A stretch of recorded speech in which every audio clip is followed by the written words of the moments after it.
vamos dizer assim, um cumprimento de pena no mínimo digno, né? Não são regalias, não são luxo, pessoal, que eu estou falando. No mínimo digno, você é colocado uma pessoa ali para ser melhorada e não para ser piorada.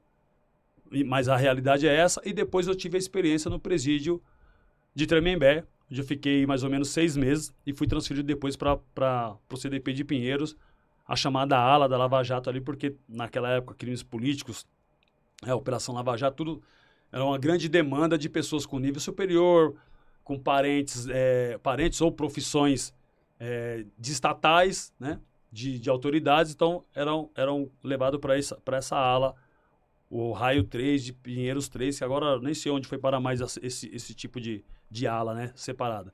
Porque Tremembé não comportava mais a quantidade de presos e, sobretudo, eu fui transferido porque era um preso que, na cabeça deles, na operação que eu fui preso em 2014, eu era um preso, na ideia deles, eu era um preso faccionado, envolvido em tráfico internacional e que a qualquer momento eu poderia fugir.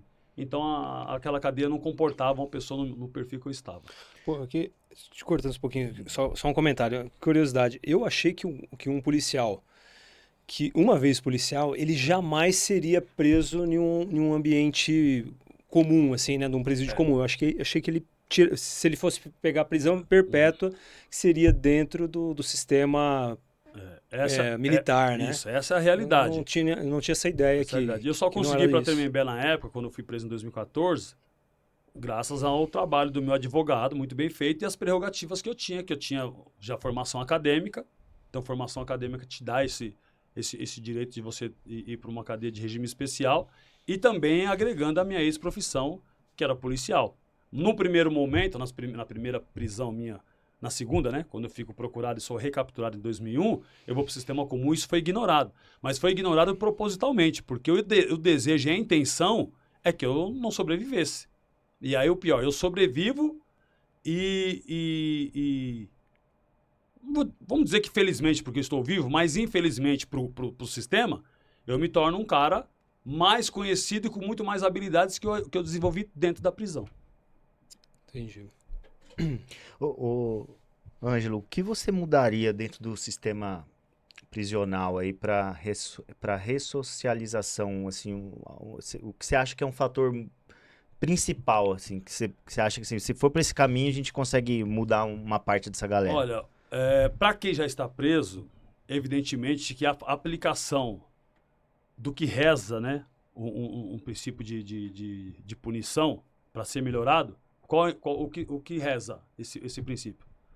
O preso tem a ocupação laboraterapêutica, que é estudo, cursos e uma atividade. A maioria dos presos que vão presos não tem uma atividade profissional, não tem uma formação profissional. E tem esse interesse dos presos? A maioria ou Você não? só vai descobrir se houver oportunidade.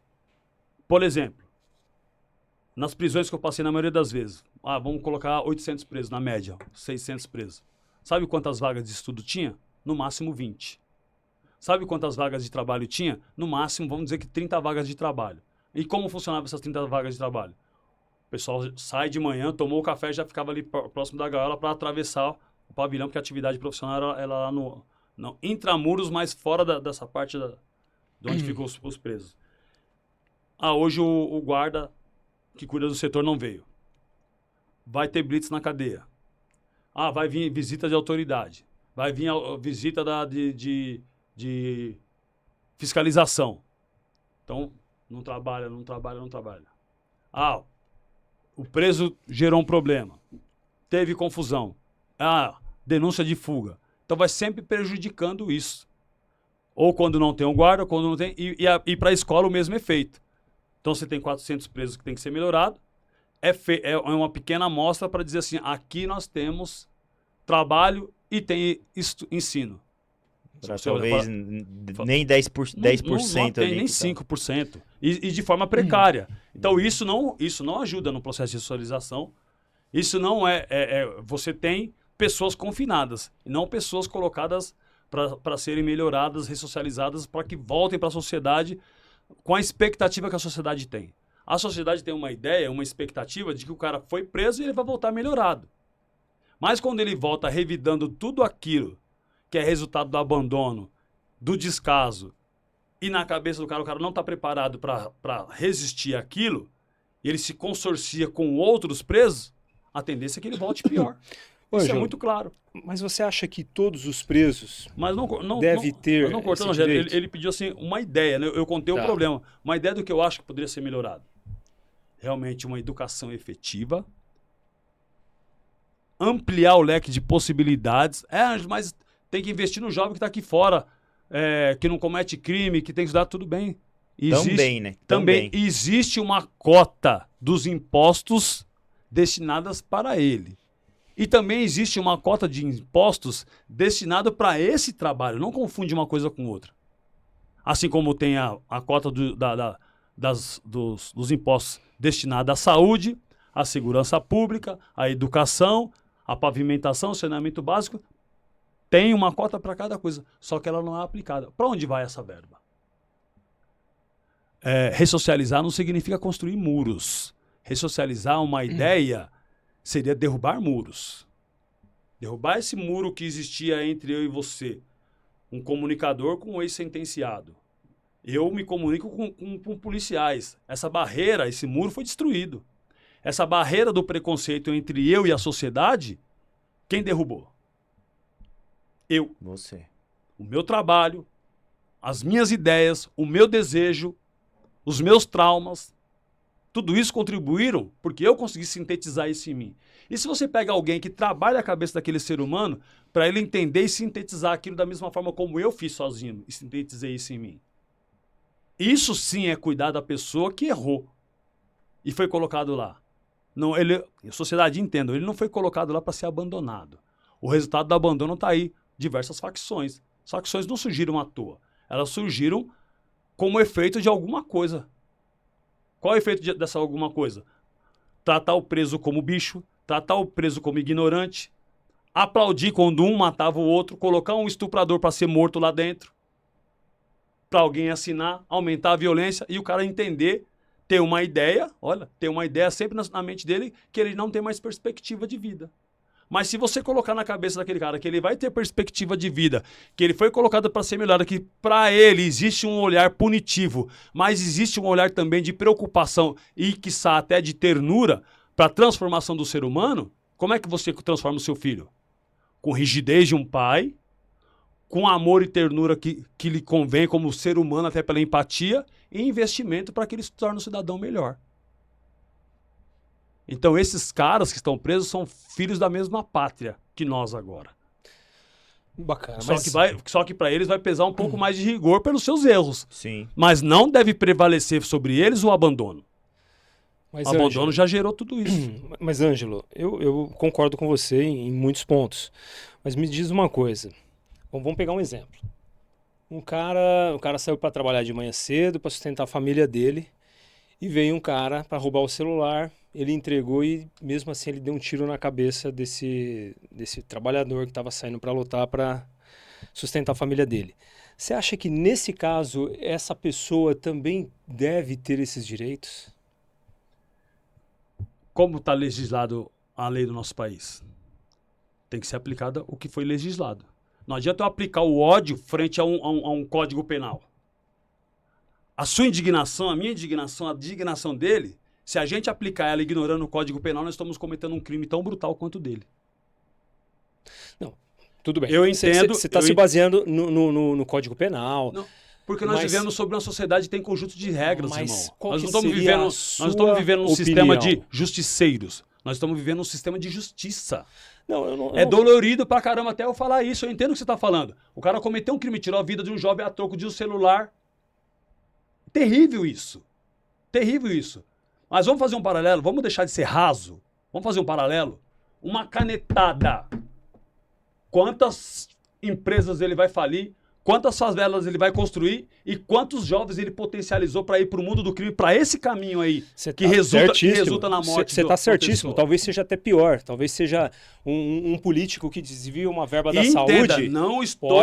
Pode até ser pior. Ele atingir mais vítimas, mais mortes. Sim. Por causa de uma canetada. Eu concordo com você. É que ele mata com classe. Não, mas eu não estou dizendo que essa questão ela tem que ser...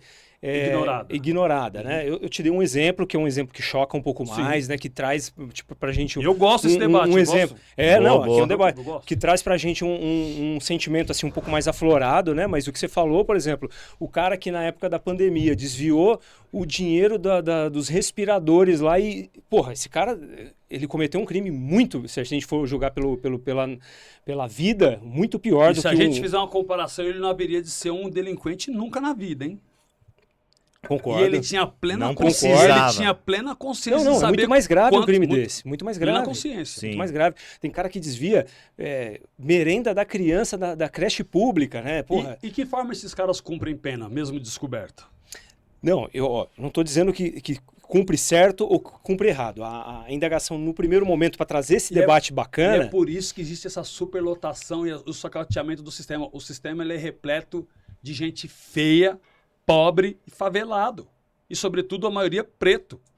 Essa é uma roupagem que você enxerga. Você não enxerga um cara elegante e tal, com terno, com aquela família linda, né? Aquela família, como que foi? A família Doriana. Você não enxerga isso. Porque esses caras conseguem bons advogados, grandes escritórios, tráfico de influência, e ele responde lá na casa dele. Quem foi Fernando Collor para a nossa sociedade?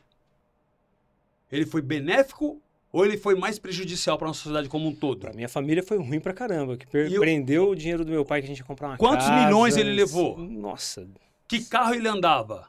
E eu pergunto para você agora, onde ele cumpre pena nesse momento? na casa dele, na casa da Dinda. Parabéns. E tem gente que defende. Vai falar, não, ele não. E Puta por de que uma, que- puta e de por uma que- mansão. E por que, que o olhar de vocês para mim é diferente? Eu me colocando nessa condição. Pobre, favelado, fudido também, como eu vim. Tá, Ângelo, mas ó, só Não um tô ponto. entenda, não Sim. é defesa, é reflexão, Sim, é sim. pensamento. Então, eu vou falar um caso que aconteceu dentro da cadeia. Teve um dado momento que a população carcerária de uma cadeia estava perdida de dívida, um monte de gente de dívida, e os traficantes locais ali, o pessoal que fazia o movimento ali, se queixando para a organização, falando, mano, muito dinheiro, os caras não estão pagando.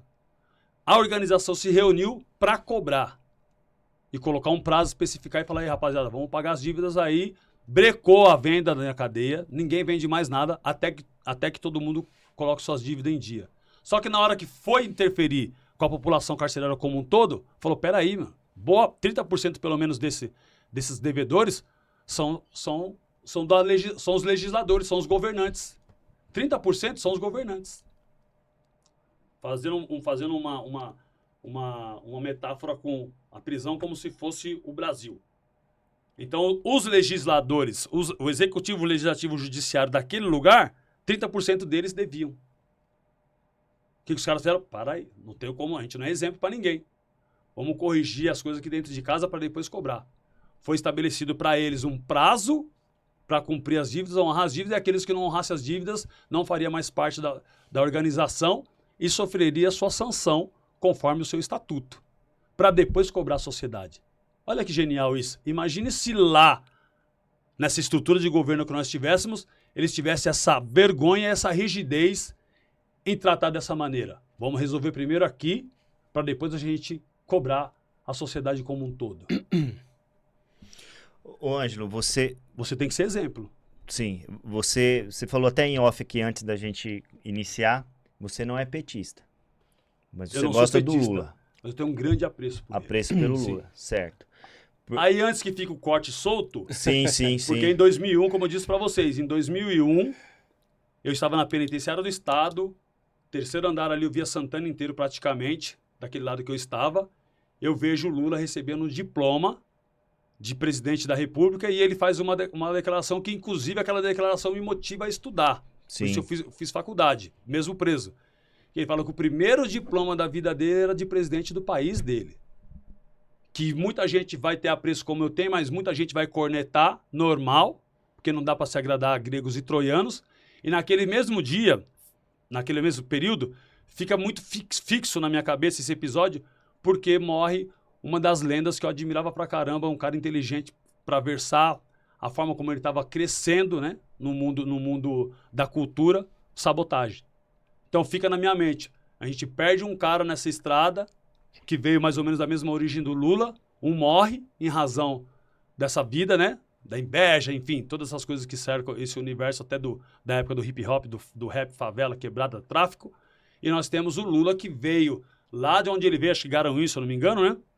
Para São Paulo, a mãe veio para procurar o pai, que tinha abandonado. Chega aqui, ele tem uma outra família, o Lula é o filho caçula, veio de palafita, viveu miséria, virou metalúrgico e rodeado de tantas pessoas diplomadas que não alcançaram o mesmo objetivo que ele, mas ele, enquanto favelado, ex-favelado, ele pegou o cargo mais poderoso do nosso país, que é presidente da República. Como eu não vou admirar uma pessoa dessa? Como eu não vou entender a energia dessa pessoa? Não quero dizer o que dizem a favor ou o que dizem contra. Eu quero dizer enquanto pessoa que conquistou um objetivo, que tinha um sonho, um desejo. Se tornar presidente da República, se tornou. É, no mínimo, fantástico isso.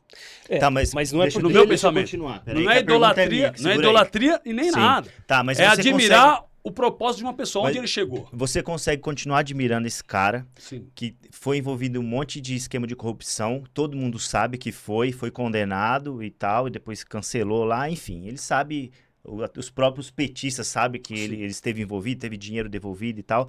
Você consegue ainda continuar admirando esse cara que tirou dinheiro dessa galera que você defende aí da periferia, dessa molecada que precisa de assistência, que precisa de saúde, que precisa de escola. Porque primeiramente, ele atinge o foco, quem se lasca, na verdade, é essa galera mais carente. Sim. E esse cara, ele tirou muito, como você mesmo disse, através da saúde, com certeza morreu gente pra cacete, um monte de molecada deixou de estudar e tal. Você não acha que essa admiração aí deveria... Eu concordo que a história de vida, ele é um cara foda, ele tem um poder de persuasão, assim como eu falei ali fora. Ele é um cara bom, que você teve na Tive questão presente. teve presente, Tive viu que a presente, energia, conheci. o cara, ele nasceu para aquilo. Mas ele jogou, acredito que ele tenha jogado tudo isso pelo ralo quando ele começou a se envolver com todo esse esquema de corrupção. Você consegue ainda admirar mesmo assim? Vou dar uma resposta muito clara. Sim. Eu me coloco nesse mesmo lugar. Quem era eu há 20 anos atrás e quem sou eu agora? Mas você parou Ei, você parou com os mas esquemas. veja bem, você está dizendo que ele continua com os esquemas? Cara, possivelmente. Possivelmente, não é uma Possivelmente. verdade. Possivelmente. Eu tenho uma ideia absoluta.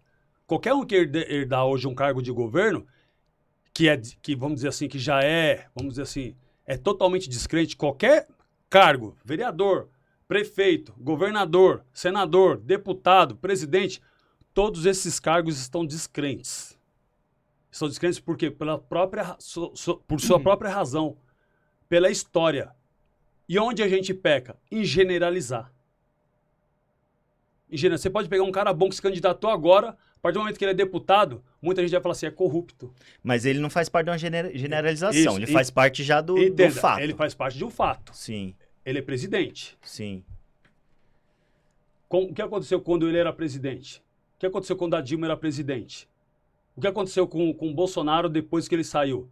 Não teve um processo legal? Sim. Tem acusação e tem defesa. O princípio de ampla defesa do contraditório, para um e para outros. O que você tem que entender é se você é disposto a levantar a mão e assumir os seus atos. Se defender, eu também me defendi. Uhum. Muitas das coisas eu tentei ocultar, mas não passou em oculto e eu cumpri a pena. A pergunta que você fez é, você consegue ter admiração? A pergunta que você me fez não é dizer se ele continua roubando ou não. A pergunta que você me fez é, você consegue ter admiração? Então, para responder para você se eu consigo ter admiração ou não, se eu disser para você que eu não tenho admiração, eu estou cuspindo na minha história e estou me envergonhando frente a todo mundo que eu falo. Eu sou Ângelo Canuto, hoje, um profissional da literatura, das palestras, empresário de jogador de futebol, mentor que cuida da cabeça de diversos jovens, e entendo que num passado não muito distante eu não era exemplo para ninguém. Mas entendi que dentro dessa lama que eu vivia, havia algo diferente em mim, que pudesse ser transformado, que é o que eu sou hoje. Então, dentro dessa realidade de 2 governos do Lula e depois ele preso, e ele consegue ser reeleito pela grande maioria da população e vem fazendo o seu trabalho, e como eu disse, a admiração que eu tenho por ele já vem desde onde ele saiu para se tornar presidente pela 3ª vez, e com conjecturas positivas ou conjecturas negativas, como você mesmo perguntou, você consegue ter admiração? Consigo, porque respeito as pessoas que admiram a minha história, mesmo sabendo do meu passado. Não é ignorando o meu passado, é sabendo que o meu passado é meu passado e o meu presente é o que eu ofereço. É que a gente teve também